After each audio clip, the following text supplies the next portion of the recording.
Hey everyone, Mr. Newman here, and we're going to do part 2 of factoring polynomials. First off, I want to build your intuition about this next part. So we're going to multiply out these three sets of polynomials. So x plus 3 times x minus 3, you get, well, those 3x minus 3x is 0, so x squared minus 9. Let's multiply x minus 4 times x plus 4. When you do that, the 4x and the negative 4x add up to 0. So we get x squared minus 16. And go ahead and multiply out x minus 5 times x plus 5. Well, you should have gotten x squared minus 25. So you should be noticing a pattern at this point. I want you to write down the pattern in your own words, and then I'll share with you the observations I noticed, and you can fill in any gaps that you didn't write down. All right, got them all written down. So here's what I noticed. First off, the x term always adds up to 0, so it's never in the final answer. That is, if you start with x plus something and x minus the same number.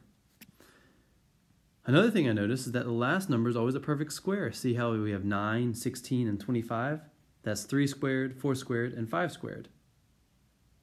I also noticed that the first term is always x squared in these. And lastly, it's always subtraction. X squared minus 9, x squared minus 16, x squared minus 25. Because it's always subtraction, that gives us the name of this thing. This result is called a difference, because difference means subtraction, of squares. And it's squares because both x squared is squared, and the second term in all of those is squared. So if you have something squared minus something else squared, that is a difference of squares, and that has a special way of factoring it. So that's what I'm going to show you next. We're going to undo that multiplication we just did. Okay, so we're going to make guesses as to what's left over. This first one we actually did up above, but try to do it without looking up above. You know that it's going to be x plus something and x minus something because of the pattern. Well, what is that plus and minus? We see we have 25 right there. That's a perfect square. So what is the square root of 25? That's 5. That means 5 is the number we're going to add and subtract. You can check that by multiplying that back out, but we did just do that up above, so you can trust me with that. When I ask you to factor x squared minus 25, you should look for, oh, they're both perfect squares, so we know there's going to be x plus 5 times x minus 5, because that's the square root of the first and second terms. Let's try this next one together. I know it's going to be x plus something and x times x minus something. Well, what is that going to be plus and minus? It's going to be plus and minus the square root of 49. What's the square root of 49? It is 7. So x plus 7 times x minus 7 gives you x squared minus 49.